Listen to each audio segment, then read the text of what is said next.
Peace, y'all. What's up? Back here with part 2 of astrology. Maybe I'll call this Astrology 101. I don't know. But this is part 2. In this video, I'm going to go through the planets. The basic attributes of the planets, what they're ruled by, what houses they come from, and what they represent. Okay, so we're going to start with the sun. So the sun is ruled by Leo in the 5th house. Your sun could represent your actions, represents what you choose to shed light on, what you're consciously aware of, what you pay attention to. Represents your actions, it represents your attitude, represents your spirit, and it represents your frequency. So wherever your sun is at is what you choose to shed light on, and your actions reflect the sign that it's in. So right now, for example, in the transits, the sun is in Capricorn. So our actions are structured, and they're working towards structures, and they're working towards building status. Right now we're all paying attention to structures such as the government, and we're all of our actions are geared toward building structures and working basically. That's an example. Now the moon, the moon is ruled by Cancer in the 4th house. The moon represents your mother. It delineates your mother. The moon represents the yin. It represents subconscious. The moon represents your responses and your reactions. Represents your emotions and your feelings. Think of your body as like a vehicle, and the moon is a person, or is a thing that's driving the vehicle.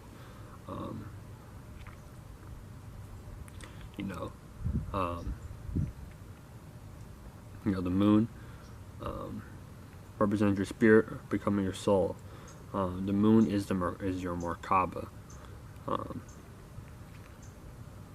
It's your antenna, and it controls the vibrations, just like it controls the water. So an esoteric realm is telling you something. Your moon represents your emotions and feelings, and it represents your reactions and your responses. Just as the sun represents your actions, the moon represents your reactions. That's the moon. Mercury, Mercury is ruled by Gemini in the 3rd house and the 6th house. Mercury represents thinking, communicating, and analyzing.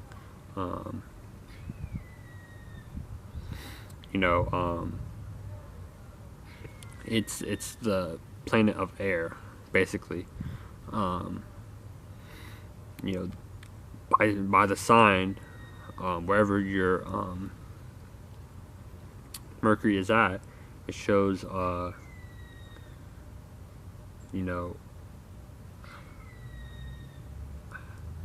your style of your communication, and by house it shows you where to seek to communicate and to have a voice.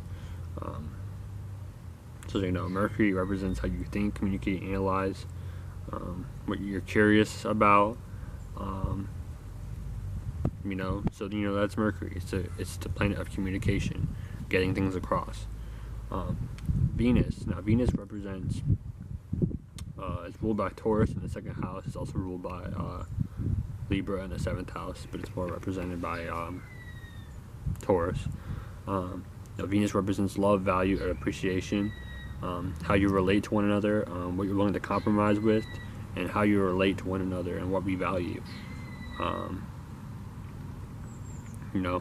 By sign, it could represent how we approach relationships and what gives us pleasure. And by house, it represents what areas of life we seek to balance. and derive pleasure from.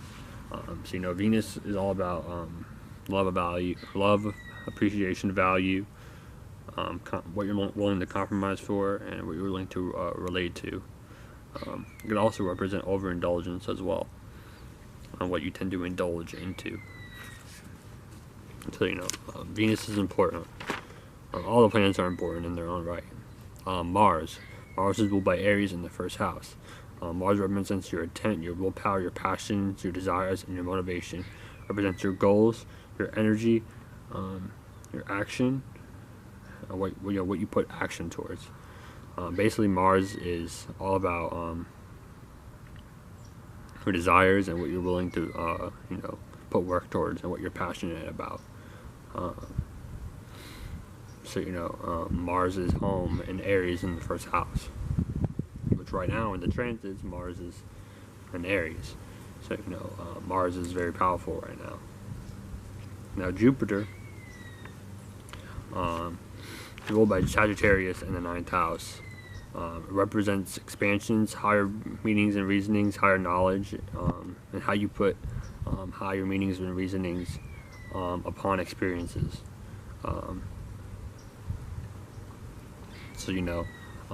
Jupiter is expansive. So wherever you have Jupiter, especially in your houses, like for me, it's in my first house, so I have an expansive personality.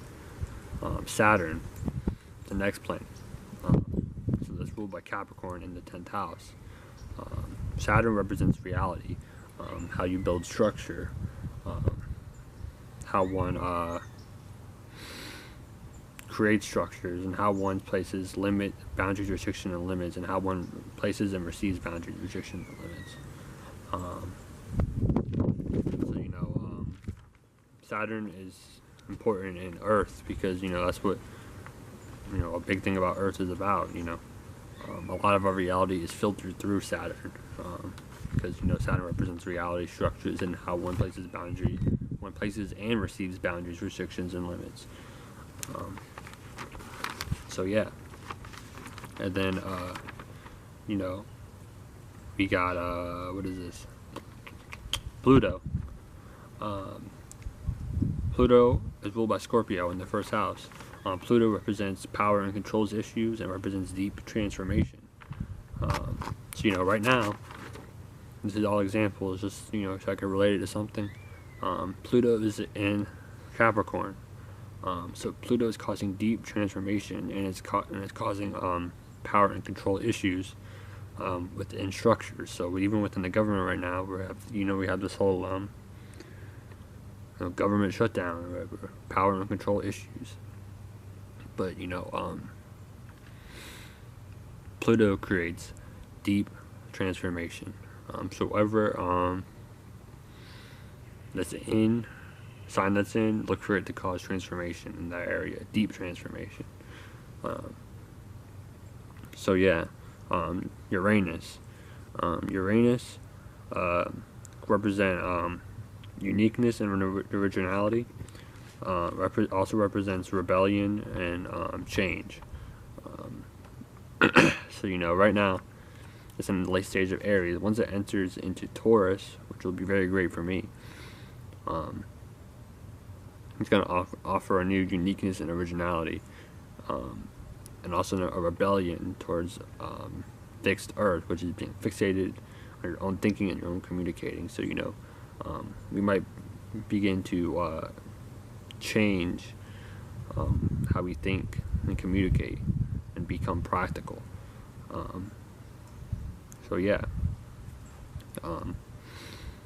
Uranus could represent radical change, change in that area. It's the planet that's revolutionary in a way. And then we got Neptune, which is the last one. Neptune is ruled by Pisces in the 12th house. Neptune is, if you look at the planet Neptune in general, it's a cloudy planet. So it represents illusions, it represents dreams, it represents your emotions. So, Neptune, in essence, is just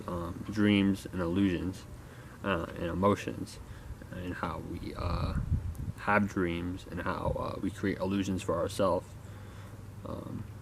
and where you receive dreams and illusions, and where you might place those things.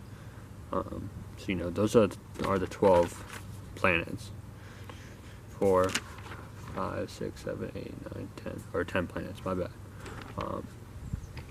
Now, of course, there's asteroids, and there's other aspects. There's Lilith. There's all sorts of different aspects in astrology. But, these are the 10 main planets. So yeah, I hope y'all learned something from this video about the planets. Let me know if you have any questions below. And peace, y'all. See y'all in the next one.